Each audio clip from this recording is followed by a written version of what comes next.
Okay, part 2, chapter 15. Pilate and Procula were deeply concerned also for their parents. So far, they had escaped any accusations, although Proculius did appear as a defense witness in the trial of one of his friends. But their point of contact with Sejanus had been Pilate, so the first indictment to blight their families would likely be the case of Rome versus Pilate, or the prefect of Judea. By now, Pilate had accustomed himself to living under this political sword of Damocles, although reports that the princeps was reaching down into the equestrian class to ferret out Sejannians was hardly comforting. More disturbing was Tiberius's failure to acknowledge the golden shield. Certainly he was busy with his incriminations, but might not his secretary on Capri have had the decency to write that the trophy had been received? The princeps was always unpredictable, of course, but now he was touchy too. A letter from Proculius gave the latest example of the imperial spleen. A senator named Gallio moved that retired praetorians be given the honor of sitting with equestrians in the lowest 14 rows of seat at the theater. But a letter from Tiberius blasted the proposal, suggesting that Gallio was trying to turn the guard's head in a treasonable manner. As reward for his innocent motion, Gallio was banished from Italy. Then, when it was learned that he planned to live on the beautiful island of Lesbos, he was dragged back to detention in Rome, since Tiberius thought such an exile too pleasant for him. It was late summer when Pilate received another letter bearing the large purple imperial seals, his second from Tiberius since the fall of Sejanus. The mere act of opening messages from the princeps made him taste anxiety, but this time Pilate had more confidence. Here, finally, would be the emperor's acknowledgement for the golden shield. The letter read, Tiberius Caesar Augustus, consul 5 times, acclaimed imperator, holding the tribunican power for the 34th year, to Pontius Pilate, greeting. Have you forgotten that a prefect represents the will of the princeps in his province rather than his own? Or did you fail to read my last letter which expressed that will? Or are you, perhaps, still taking orders from the shade of Sejanus rather than the living Tiberius? In that case, you ought to join him. A shuddering horror clutched at Pilate, and beads of perspiration broke over his face, blotching with dread. His hand shook so much that he had trouble reading the quivering scroll. Finally, he set it down on a table. In my last letter, I shall not say, if memory serves me correctly, for it does. I told you distinctly that you were not to disturb Jewish customs, but on the contrary, to uphold, even defend them. What then is this new indiscretion of yours regarding the golden shields? I shall not play the ingrate and withhold my appreciation for your motive in this gesture, but it was a gesture in the wrong place, since the Jews are nearly fanatic about what does or does not happen in their holy city. You ought to know that by now.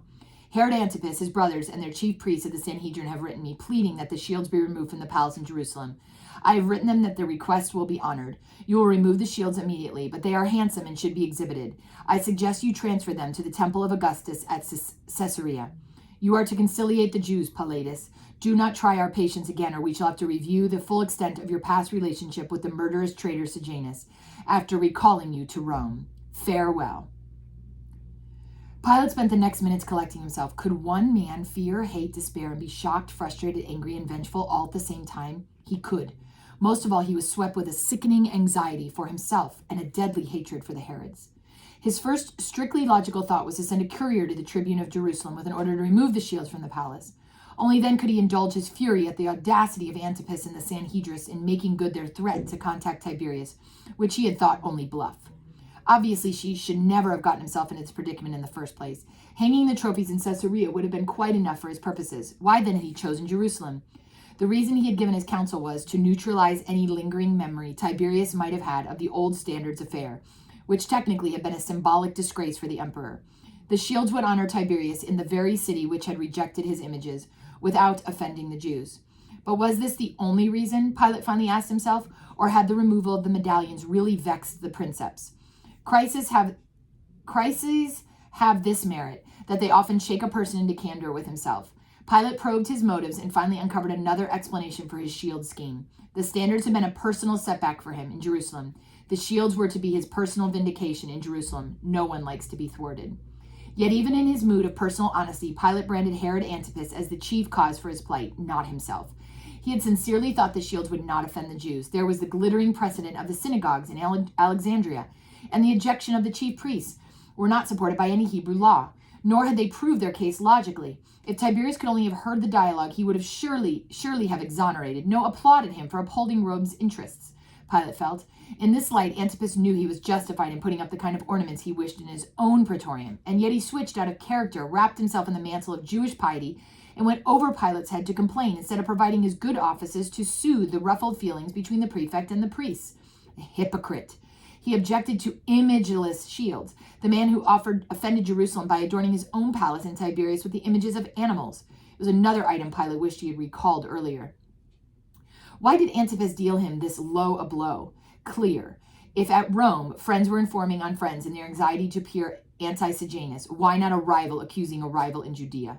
Though Sejanus had openly patronized Antipas, the Tetrarch had always managed to keep a solid reserve of favor with Tiberius.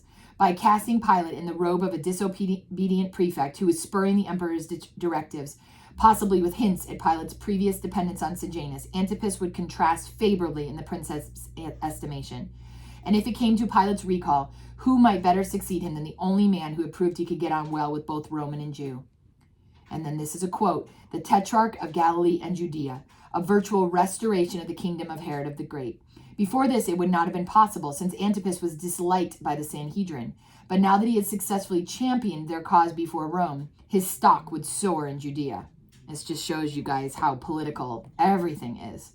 After his marital misadventures, his antagonizing of King Aretas, and his beheading of the baptizer, Herod Antipas had finally staged a diplomatic coup. The fact that it had also been at Pilate's expense must have been doubly sweet to him, as it was twice as bitter for Pilate. His future now seemed drastically uncertain. Without telling Procula, he drew up a last will and testament. Tiberius's letter implied that one more provocation would cause his recall, and the awful language about reviewing the full extent of your past relationship with Sejanus only brought into the open what he had long suspected anyway. Tiberius had not, in fact, forgotten. After living a week under the precarious new circumstances, Pilate composed a long reply to the emperor. He wrote and rewrote it several times, then tried it out on Procula, and finally edited it again. The language had to be perfect, the argumentation flawless. Above all, there could be no double meanings for the suspicions and resentful Tiberius to interpret the wrong way. It was an incredible situation. His very life might depend on the arrangement of ink scratchings on a slip of papyrus. The letter began by assuring the emperor that the shields had been removed immediately, but it went on to explain why Pilate had originally hung them. Prominent reference was made to Jewish law and the Alexandrian synagogues. The letter closed with the statement that he had not seen Sejanus for 5 years prior to his fall, and that he had certainly had no idea of his treacherous conspiracy. Such a reply was a calculated risk. It was not servile, for that would only have further demeaned him in Tiberius's estimation while saving his skin. But in defending his conduct, he might hazard immediate recall if Tiberius were in a black mood when he opened the letter. Yet there are times when personal integrity allows no other option. For Pilate, this was one of them. The next weeks would tell. A quick response from Capri would augur doom even before the seals were broken. No word, on the other hand, would be good word indeed. The autumn months of 32 brought no further communication from Tiberius. Pilate's attention now shifted back to Jerusalem. Ever since the Shields episode, he had warned the Antonio court, under threat of severest military discipline, not to offend the Jews in any way. Many of the Judean riots over the years have been triggered by incidents of friction between soldiers and people. A thumb nose, a yelled curse, an obscene gesture easily escalated into bloodshed. Pilate simply could not afford another uproar of any kind at this time. He also asked the tribune of Jerusalem to report on the activities of the puzzling personage who was the high priest of the Jews. Joseph Caiaphas had not been part of the delegation which sought the removal of the shields, and so it had been with the other crises between Pilate and the Jews, including the water system and the standards. Caiaphas never openly opposed him. Why? Reportedly, Caiaphas was a worldly wise Sadducee, a reasonable pontiff who disliked rioting and disorder as much as Pilate did. In fact, the Zealots and most of the Pharisees thought him too Roman-serving for their blood. Yet if his sympathies were pro-Roman, Pilate wished he would better exercise them in moments of crisis to save him repeated embarrassment. But was Caiaphas truly Romanophile? Pilate doubted. The most obvious reason for the high priest's failure to move against him publicly was a simple matter of self-preservation. Since Pilate could replace him at the drop of his governor's staff, he would necessarily remain in the background during any anti-Roman demonstrations, even if his sympathies would naturally be with the fellow Jews, up to a point. If a protest broke into civil disorder or open rebellion, Caiaphas would wash his hands of it. Indeed, he would probably conspire with Pilate to put it down, for such turmoil could invite massive Roman intervention, and then his own position would be lost. Nor would he be apt to agitate for Pilate's replacement, since a new governor might well mean a new high priest. The pontiff then was another man in the middle between Jerusalem and Rome, Pilate reasoned. What he now feared was that Caiaphas might be tempted by Tiberius's new Jewish policy to upset the arrangement by which the two would control Judea for the past 6 years and venture into occasional open defiance of himself. This is why Pilate had directed the tribune in Jerusalem to keep the high priest's activities under surveillance. But the tribune reported that lately Caiaphas and his ruling group had no time for any hostility to Rome, since their attention was claimed by growing domestic turmoil. The people were restless, excited, he wrote, and the Sanhedrin was trying to keep them calm. Probably it would come to insurrection, but something was in the air. There were anti-Roman elements in the movement, but just as much anti-Sanhedral feeling. Cornelius, Pilate called, read this note from Jerusalem commandment and see if you can make any sense of it. The centurion studied the communication and then admitted, seems like gibberish to me. A good tribune should have ferreted out better information than that. I'm concerned. Maybe something dangerous is developing. Maybe it's on everyone's nerves. But I can't afford to be caught off guard. Why not go down to Jerusalem, Cornelius, and sniff out what's happening?